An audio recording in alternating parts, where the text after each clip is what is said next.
Yo, welcome back to the channel. I just want to take a look at what the hell is going on with Shrouded Fable because this is all I'm seeing is that Shrouded Fable is one of the most hated Scarlet and Violet sets to now becoming a set worth buying, mainly because of these price rises in these single cards. I mean, you can still get the ETPs pretty easily, but you know, the single card market is actually doing some wonders right now, and I think it's just due to the amount of Pokemon stock, should we say, or should we say the least amount, or just barely anything that we can get your hands on. I mean, you get some Prismatic Evolution restocks now and then, but then there's nothing really else. I haven't really seen much other stuff, but a lot of people are now, especially near the end of January, been looking into single markets. My last video, I did look into single PSA 10 slabs, and I got a few cards. If you haven't seen that, go check it out and go subscribe if you want to check it out. It is right there. I made it the other day. And spoiler alert, yeah, I got all these cards.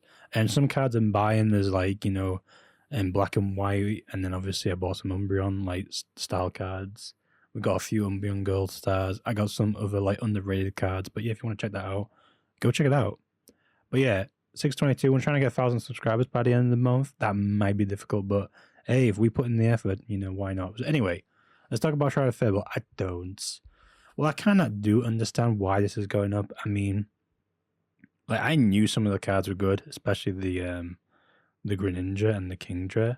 Like I bought a few boxes of those, so I'm good with the Greninja. I didn't go for Kingdra, but I knew the value in the Greninja promo, and at the start it was pretty much available everywhere you could get. You could get the boxes pretty easily, and I've got a few boxes sealed. So, and those are now doing $75. Damn, what the hell happened here? This was like a retail box at the end of the year, pretty much. Well, not even retail, actually. I think retail was like $20, $30 or something. I mean, you can pretty much get it for like retail price, and then obviously something's happened and everything's just gone up. But yeah, the promo in this card is really, really nice. And like I said, with promos in these boxes and how nice they are, they're very difficult to get 10s. So the sealed product itself is worth more, I would say, than the actual single, because I don't know, the single is you know, worth, well, it's worth the money on its own already. It's kind of like, I think it's if we just go back, I don't know if it's going to be on here on this page, but I can't really see it. It must not be the most best-selling product at the moment. It's probably because it's reached its peak, and you know, maybe they're not selling it as a single on here. Maybe it's just the box. Do I have to type it in Greninja, like Greninja Shrouded Fable or something? Let's type it Greninja Shrouded Fable. And it looks like it's just the box on its own, but I'm seeing like singles are around like 50, 60 pound. That's just for the card itself. That's minus and then the packs and the other promos that come with it. But yeah, for some reason Pheasantipity is still the most best selling. I believe it's still because it's a really good card for, you know, actually playing the game. So you know people actually play this game. So yeah, it was still a really good card, like when it first came out. Actually, I think I have a Pheasantipity. Actually no, I think I sold mine for like £5. Actually, this was like around September, October, and I think it still holds its value, which is really, really good because of how good it is in actual play, if you actually play the game. And obviously we'll make our way into this because this is absolutely insane. This was a $20 card back in November, which has now reached its heights of $54. Guys, you could have got this really, really cheap. And I'm not sure, like, the whole PSA 10 route is kind of being gobbled up. I'm seeing a lot of people buying out all the PSA 10s. I mean, look at the prices on them now. $220 for a PSA 10. I know that you can see these are like 30 quid, but these are the Japanese ones. Much more easier to get in 10s. English is a little bit more difficult, but like I said, these are sold listings. $220, $235. There's not actually much sold listings up. It's just a lot of them are just, you know, different types of cards and yeah, different Persians. Obviously, most of them are the Japanese ones, which are the reason why they're so cheap. And like I said, if you want a cheap Persian, just get the Japanese one. If you don't really care about the English or the value of English, Well, the value is in English, but if you just want the card, get it in Japanese. Honestly, you're saving a lot of money. But yeah, I don't know when. I want to know how far back down. What the hell happened here? Yeah, I have no clue. If I go down to like a lot of the sales came in January, but if I could just that's like page 10 or something, page 8, it's still a crazy card. 115, but like I said, it's like 250 now. I feel like this card back in no, this is just Japanese. Anyway, you know what I'm getting at. It was cheaper back then, like I said, 79 there for Persian. That was the 19th of November. So it would have been like a less than $100 card back then, and now it's like going for like, $250, $300, you name it. But that's just insane. But like I said, those are the cards that are like to watch out for. I feel like I've kind of missed the mark on these cards now. If you was really into, I don't know what's happened here, but let me just go to the month. There we go. I don't know what's happened here, but anyway, the Houndoom and the Persian, those were the two best cards. The two best looking like illustration rares from Shrouded Fable. There are still some other ones that I personally like. I like the Zora, the Sleeping Zora. The Cresselia is pretty cool, but I do like the Zora because I'm a big fan of Zorak. So he's my boy. But yeah, this card is like $45. Insane. Great looking card, great design. You got the Houndooms running in the forest. You got the one focusing on, obviously, on the foreground. But yeah, what's that? $99 is the lowest ask. Last solo was like $45. So yeah, this is an insane price difference. But yeah, $45, that used to be like just over $20. Back in end of December, it was $24. It's now nearly double its price. Like Shrouded Fable is doing some crazy things at the moment. If I was going to do some advice, I know the sealed product market isn't probably going to be good for Shrouded Fable. I wouldn't say to just, buy a bunch of Shrouded Fable ETPs now. I know that's literally all that's in the market at the moment. I think in the US Pokemon Center, they've only got Shrouded Fable ETBs. The Pokemon Center ones, to be specific, but there's like 20,000 plus in stock. So they're not going to sell out for quite a while. So you don't need to worry about buying them all now. So yeah, there is another guy that I would recommend watching. This guy's called Pokeball. So basically what he does is that he goes through all the product scraping and like all the prices on Pokemon Center. So he shows all the stock levels on Pokemon website. So you get a better idea of like, when stuff's going to go out of stock, when's the best time to buy, etc. Like, this is actually really helpful. All right, I totally forgot where I was going, but basically, this guy is really, really good for knowing stock levels on Pokemon Center and knowing when is the best time to buy stuff. Because you don't be buying something that's got like 10,000 in stock. It actually shows like the predicted, like estimated like sellout times. So it's really good to follow this guy. And I think I was going to say something. I bought a case of Brilliant Stars. But if I knew about this channel before I bought it, I would have known that there was like 4,000 ETBs here in the UK that they've still got in stock, which has a predicted like sellout time of like maybe a month or two. But they also have Astral Radiance, and they only have, I think, less than 1,000 now.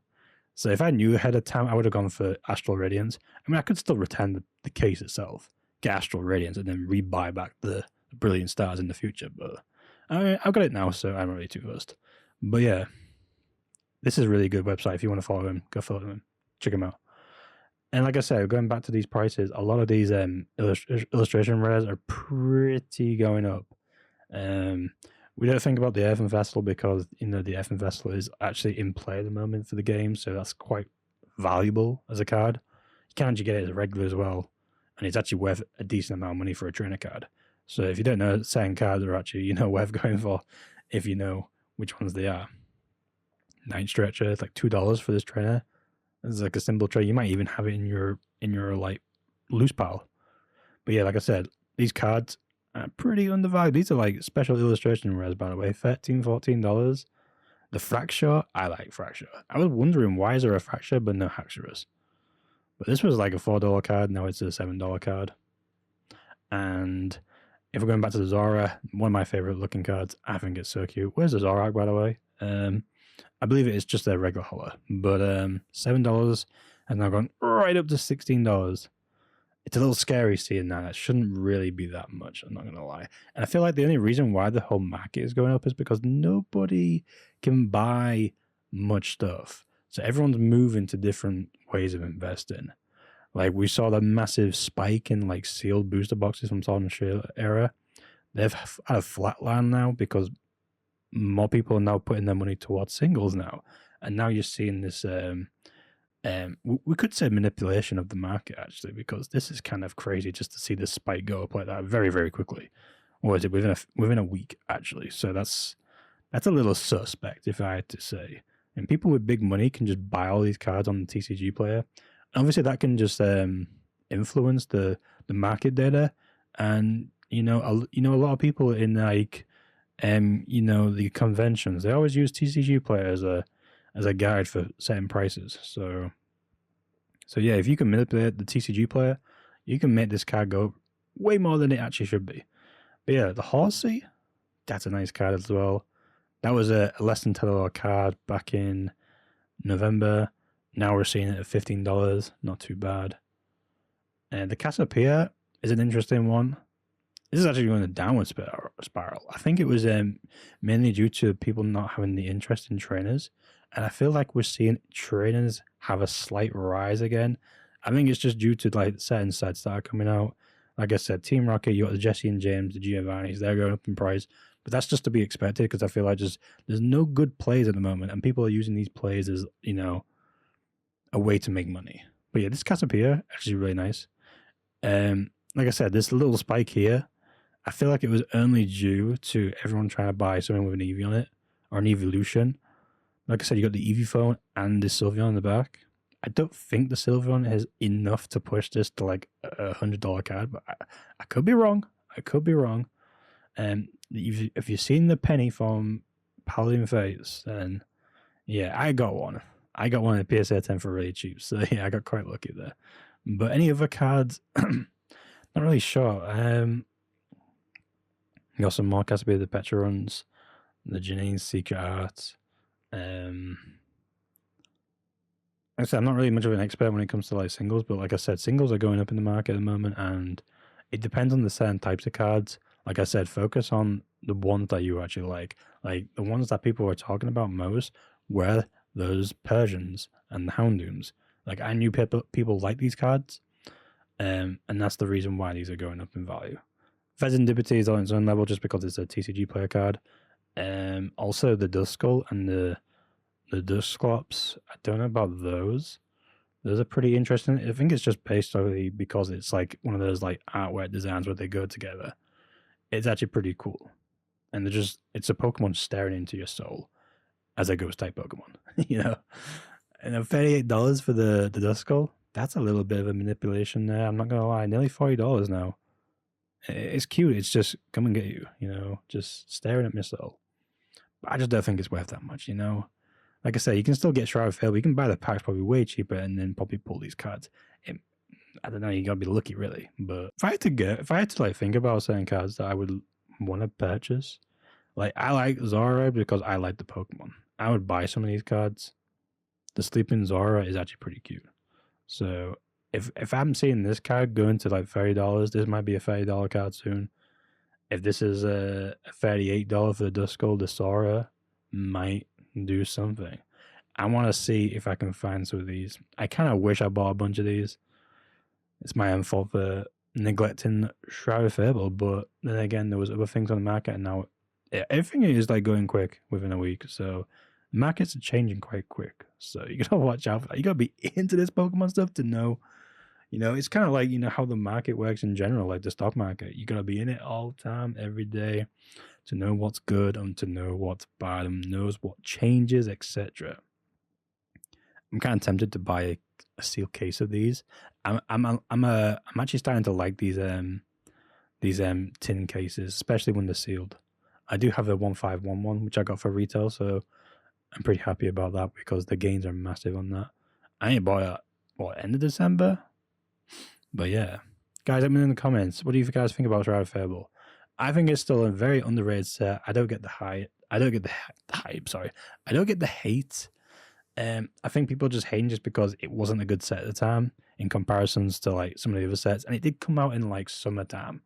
Like you think there'd be a better set coming out in summer, but it was just Shrouded Fable as a specialty set, and it kind of like put Pokemon like still at the time. Like people weren't really interested enough to get hyped on like prismatic evolutions. It's just brought a whole new wave of new people that are interested in Pokemon, they're interested in flipping it, interested in scalping, only because of the hype.